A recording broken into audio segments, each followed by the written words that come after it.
예, 여러분 안녕하세요. 저 같은 경우는 같은 학원 유튜브를 보질 않아요. 왜냐면 그런 걸 보면은 약간 저만의 그런 게 좀 떨어지는 것 같아가지고, 저번에 독창성이 좀 떨어지고 좀 흐려지는 것 같아가지고 그런 걸 보질 않습니다. 그런데 대신 뭘 보냐면 이렇게 사업 뭐 이런 걸 봐요. 그래서 제가 잘 보는 게 창풀이라고, 아무튼 한 6만 정도 가진 유튜버인데, 아, 여러분 혹시 그 카페베네 그 스토리를 아십니까? 그 카페베네가 어떻게, 그 카페베네 전에는 어떤 우리나라 그 카페들이 어땠냐면 다 오피스 사무실 밀집 지역, 그게 그 카페들이 다 이제 들어가는 거예요. 이제 프랜차이즈 그런 카페들이. 그런데 이제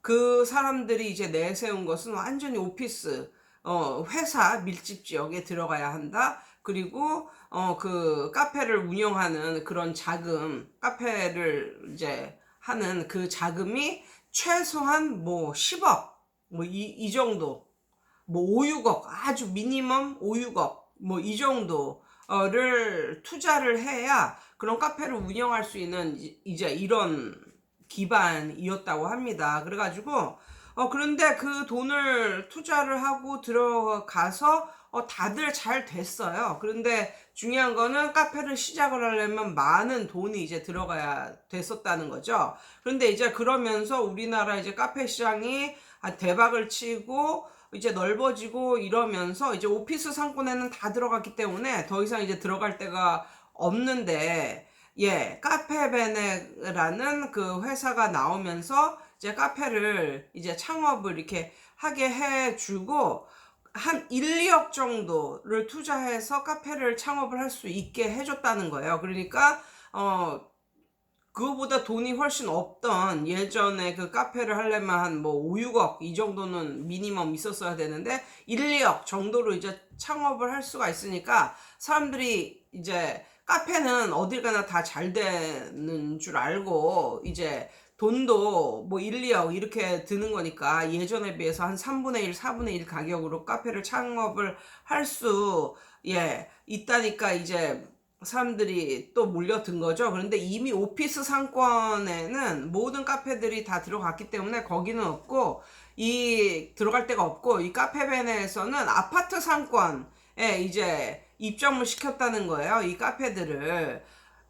근데 아파트 상권에서 입점을 시켰는데, 아파트 상권은 그렇게 뭐 카페를 이용하는 사람들이 좀 오피스 상권보다는 훨씬 적잖아요. 그래서 얘네가 생각해낸 것이 그때서부터 카공족이 생겼다고 하네요.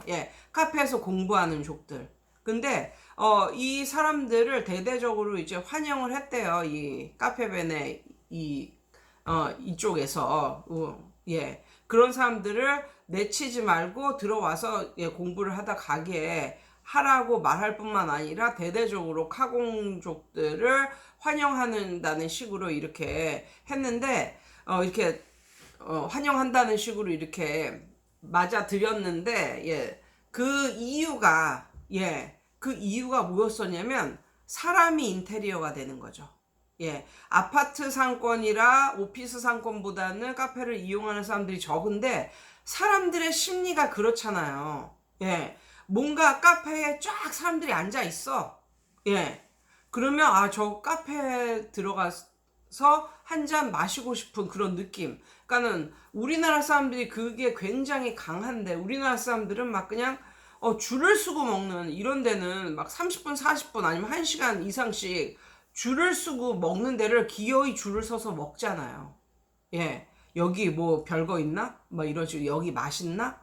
뭐 이런 식으로 해가지고, 그래서 카페벤에도 그거를 노렸다고 합니다. 그래서 커피 한 잔 마시고 뭐 하루 종일 공부를 하는 그런 사람들이 별로 달갑지는 않겠지만, 초창기에 들어와서 커피 마시면서 공부를 하면, 저 밖에서 보는 사람들은, 밖에서 지나가면서 보는 사람들은 이 사람들이 카공족인지 뭔지 모르니까, 뭐 하루 종일 여기는 어떻게 하루 종일 이렇게 사람들로 붐비냐 이런 느낌을 받고 나도 거기 들어가서 좀 먹고 싶다 이런 예 느낌을 사람들이 받으니까 예 그걸 이용했다는 거예요. 그러니까는 사람 인테리어죠. 사람 인테리어. 사람 많은 게 최고의 인테리어다. 예 이런 거죠.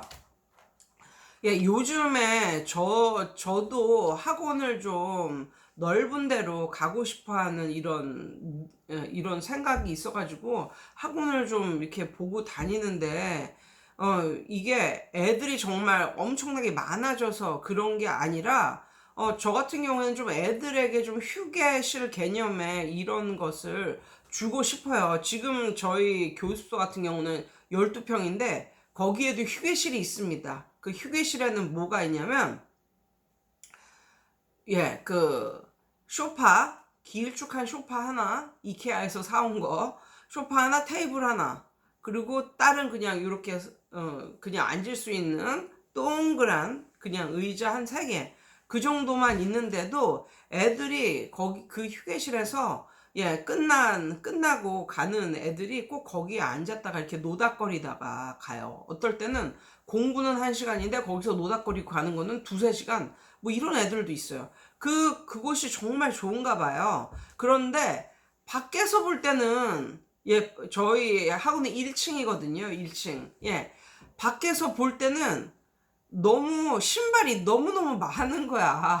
예. 밖에서 볼 때는 신발이 너무너무 많다는 거죠. 애들이 신발을 벗고 이제 들어가거든요. 그러니까 신발이 너무너무 많은 거야. 그러니까 엄마들이 다 뭐라고 생각을 하냐면, 예, 우리 학원이 정말 잘 되는 줄 알고 있다니까요. 그러니까 어떨 때는 엄마들이 와서 신발 개수를 세어보고 간다는 거예요. 예. 근데 너무 웃긴 건 그 안에 있는 애들이 다, 그러니까 그 시간대에 공부하러 온 애들이 아니라 그 안에 있는 애들은 공부하는 애들 따로, 그 다음에 이 휴게실에서 놀다 가는 애들 따로 이렇게 있는데 벌써 이미지가, 예, 굉장히 잘 되는 교습소 이런 식으로 이미지가 생겼다니까요. 그러니까 이건 정말 약간 좀 웃긴 건데, 예. 아무튼 근데 교습소도 근데 그게 사람의 심리라는 게 굉장히 이상하죠. 학원에 학생이 안 다니고 학원 문을 들어가 봤는데 한두 명이 앉아 있다. 이러면은 앉을 때 엄마들이 상담을 온다. 이 엄마는 상담을 아무리 잘해도 그 학원을 다닐 확률이 극히 적어요. 그런데 애들이 정말 돗대기가 시장처럼 그렇게 버글버글 할 때 엄마가 상담을 왔어. 근데 상담도 제대로 하지도 못하고 한 1분 정도 하고 뭐 이렇게 팜플렛 하나 드리고 보냈어. 그 엄마는 이 학원을 예, 다닐 확률, 그 애들을 보낼 확률이 더 많다니까요. 그러니까 이게 정말 신기한 거예요. 우리나라만 이런 건지 잘 모르겠는데 정말 뭔가 사람이 바글바글하면 그만큼 본인이 서비스를 못 받을 것 같아서 교수소나 학원 같은 경우는 싫어할 텐데 이걸 좋아한다니까요. 예. 그래서 원장님들께서도 그러니까 교습소를 시작하신 그런 원장님들도 애들이 아주 충분하게 정말 애들이 너무나 많아서 교습소가 터져 나가기 일보 직전이다. 그때까지 기다리지 마시고요.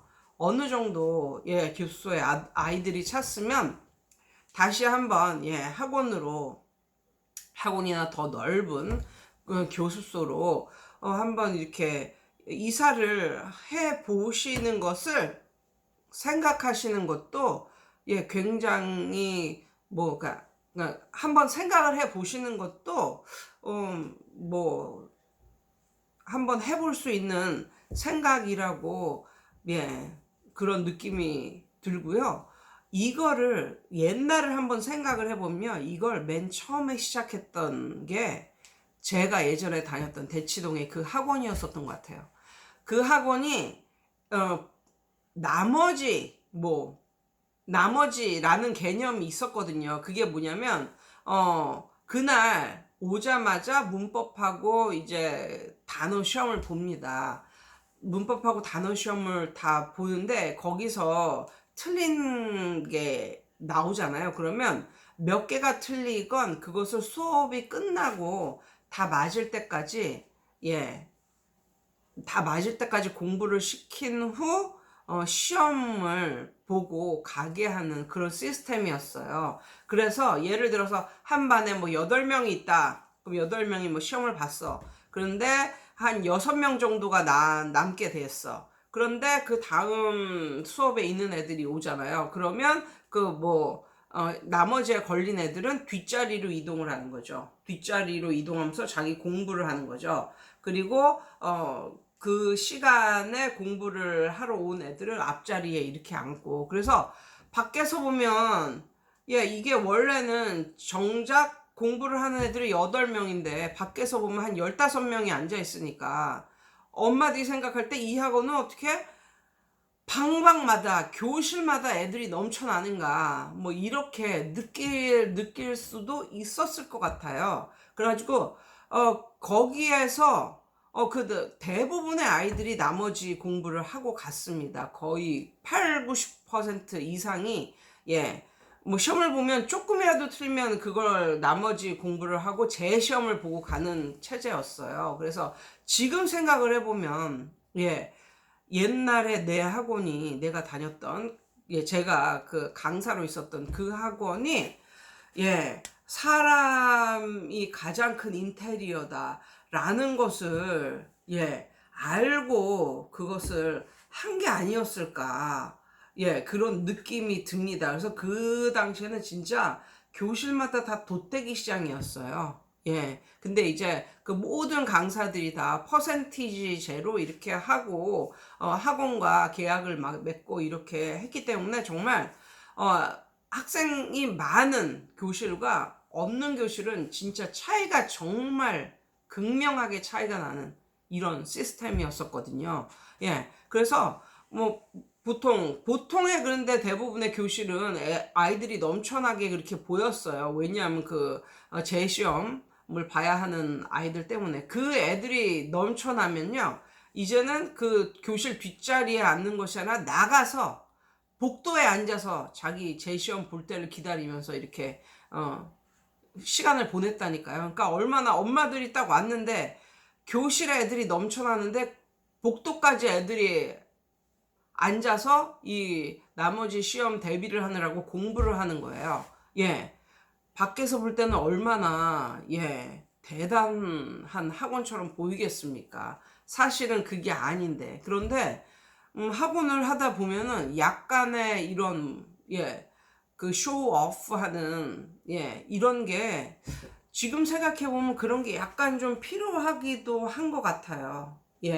그런 것들이. 그래서 이것도 하나의 그 마케팅 전략이었는데, 그래서 옛날에 제가 근무했었던 그곳은 굉장히 큰 학원이었는데 그 버스를 돌리지를 않았습니다. 버스를 안 돌렸어요. 근데 그 학원 버스를 안 돌렸는데 그 이유 중에 하나가 애들이 나머지에 걸리면 그 재시험을 보고 가야 되기 때문에 언제 끝날지 확실한 대답을 할 수가 없는 거예요.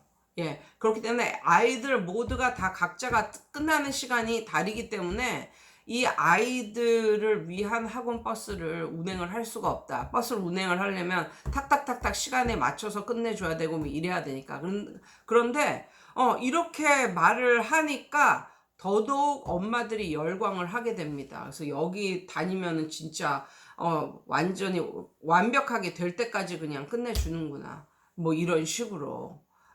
그래서 오늘은 같은 학원이나 교수소를 운영하시는 원장님들께 말씀드리고 싶은 것은 이렇게 실제 다니는 아이들보다 더 많은 아이들이 다니는 것처럼 보이는 게 보이게 학원을 그렇게 코디를 하고 운영을 하는 게 결코 득이 되면 득이 됐지 실이 되지는 않는다. 그래서 요즘에 저도 좀 더 넓은 학원으로 가서 좀 뭐 휴게실도 만들고 아니면 아이들이 공부를 하다 갈 수 있는 도서관 같은 그런 것도 좀 만들어서 좀 운영을 해 봤으면 좋겠는데 이게 자리가 마땅한 자리가 없어요. 시골이다 보니까. 예. 아무튼 오늘은 이상입니다. 오늘 하루도 아이들이 최소한 2명 이상 입원은 학원에 들어오는 겁니다.